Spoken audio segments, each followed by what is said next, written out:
What's up, guys? Morris here, bringing you guys a brand new episode of Redskins Talk, the show where we talk about the stuff the media won't talk about, with the most controversial topics with the Washington Redskins and the rest of the NFL.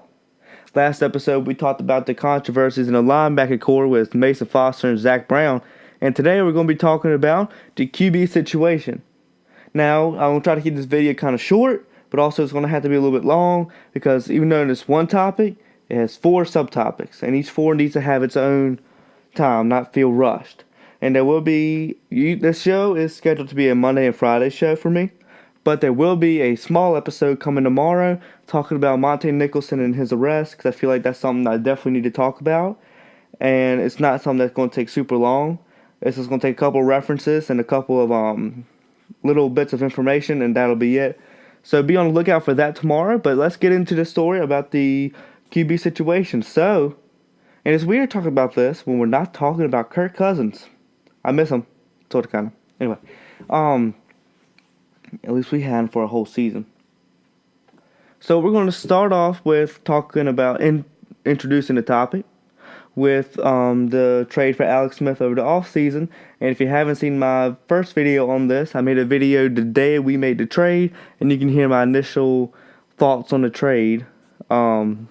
It's my second highest viewed video on this channel, but nonetheless, Alex Smith was, let's call this, the poster boy for the Redskins. You know, he came to the Redskins, and he was the new face of the organization. Never played it down for us, never played a snap, nothing, never participated in the game, hadn't even worn the jersey in a game yet, preseason or regular season, hadn't worn it yet. He was all over Redskins media. Any promotion for the team, Alex was front and center. So we had the confidence in him from the very beginning that he was going to step in as his new role as our starter and be successful. And start off the season, and he wasn't flashy.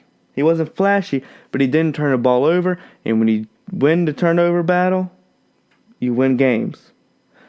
Offense, you turn it over less, you'll win games. Defense, you force more turnovers, you win. And that's how our team was rolling for the first first half of the season.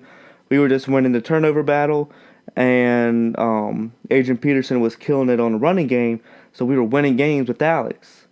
But the best thing about Alex is he may or may not be the check down king, but he didn't turn it over in crucial situations.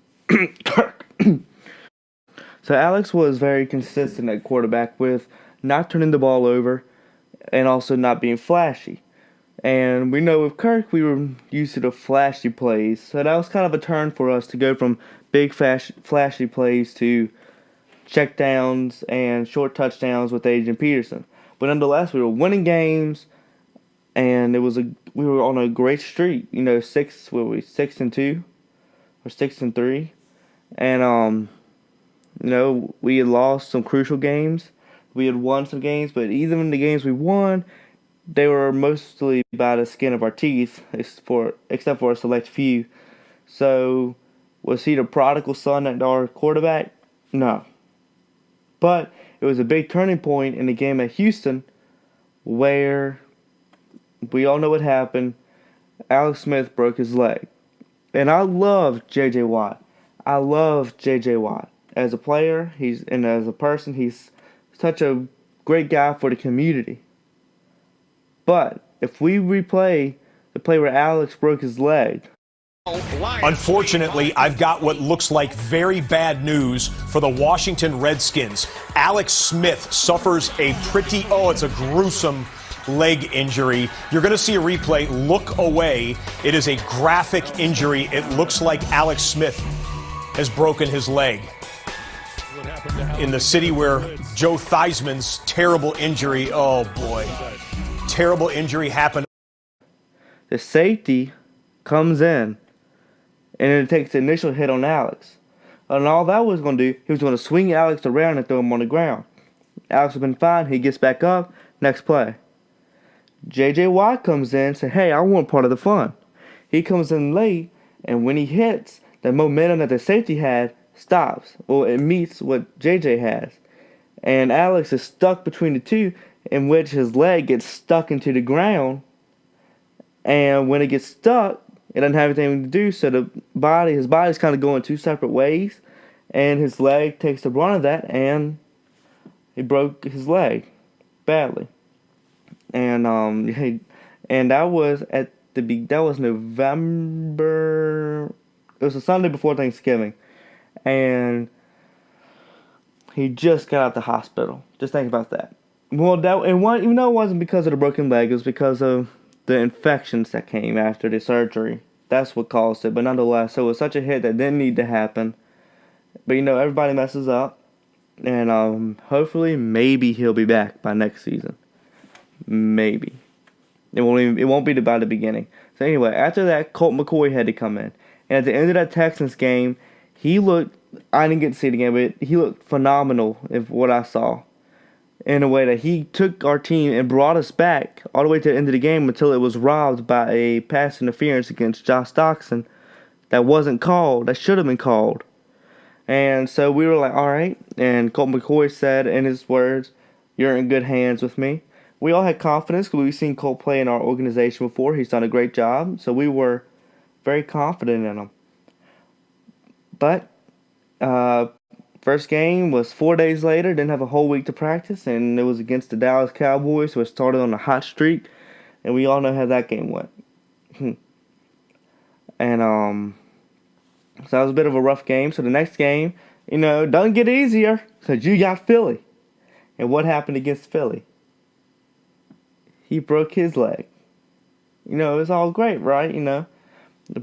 2 weeks ago, our starting quarterback, the prodigal quarterback, broke his leg, and now the backup quarterback, who we had so much confidence in, broke his leg.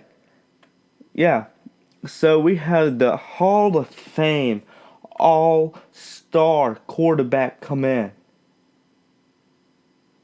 Mark Sanchez, Mr. Butt Fumble himself. And will we remember the game, in the Philly game, he came in, he fumbled the ball and recovered it with his tush. I know, going down memory lane, it's great. But anyway, he played decent in that game. We had some confidence. Hey, his first play on the field, 90-yard run with Adrian Peterson. I mean, he was a good luck charm right there, wasn't it? At the Eagles with the Cowboys. He's back. Adrian Peterson is going to help him. Look at the 33-year-old Adrian Peterson. A 90-yard touchdown. And with that comes history for AD all day. Well, I talked about he's going to be a one-cut system. It's inside zone. He makes that one cut. His lineman gets the blocks on the side. Didn't do anything in that game. We lost. He comes in the next game against the Giants. We all wish we could forget that game. It was awful. The first 2.5 quarters of the game were awful. And then, they came to the decision. This guy has 20 yards of offense in 3 quarters. He needs to get out. So they take him out, and here he comes. The one, the only, Josh Johnson, who had been on the team for a total of 4 days. I mean, what's the problem with that? 4 days? That's plenty of time to learn a playbook. No. Anyway. So, he comes in and plays what you would call really good. 1 touchdown, 1 interception, a rushing touchdown, 217 yards passing in just over a quarter of play. That's pretty good. Now, it was against the Giants backups, but nonetheless, somebody who hadn't started a game since 2011 and never won a game as a starter, he played really good, I must say. I mean, he had just been signed to the American Football League or something. I don't know what exactly it was. But he just got drafted into there, but they released him so he could come play for the Redskins. And he played in a charity basketball game the Sunday before. And guess how he learned his teammates' names? Playing Madden. Yes. Madden, for all football fans. He had to play that so he could learn the names of his teammates. And probably still didn't learn because there's new ones coming in every day with the amount of injuries we have. Another video on injuries coming next week. Gotta love them. So we all know how that went, and so we know he's the starter now against Jacksonville. He comes in to Jacksonville. We don't know at all how he's going to play, and he plays like Alex Smith. Check downs, about 130 yards passing. He ran for a lot of yards. He didn't turn it over. He fumbled it once, but Morgan Moses bailed him out. And so that's how that game went, and we won. And now we're on to Tennessee, and we're hoping we see another game out of him like that. And let's hope for the best. And so that's basically the 4 QB situations. Nothing has been really flashy in any of them. But do I have confidence in Josh Johnson? Yes. I have confidence that he can win the games. Now, what comes with that is the defense has to keep playing at a high level, which they haven't done except for last week. Last week was the first time in over a month I've seen them play at a high level. And we just got to hope that they can stay on that stretch with Derrick Henry and just let Josh Johnson settle in, because he just got his first win as a starter in the NFL at 32 years old. Been in the league 11 years. And so we hope that he can come and win the games for us and be great. And not great, but enough. Let's say that. We want him to be enough for us. We don't need him to be spectacular. We don't need him to be Tom Brady or Aaron Rodgers or even Alex Smith. We need him to be enough for us to make it into the playoffs. Because we're still there. We went out, we're in. Unless Minnesota wins out, which I don't see happening. So if we can just win out, we're into the playoffs. As much as turmoil we've had this season, we have a chance. So we have to have faith in Josh, the defense, and Jay Gruden,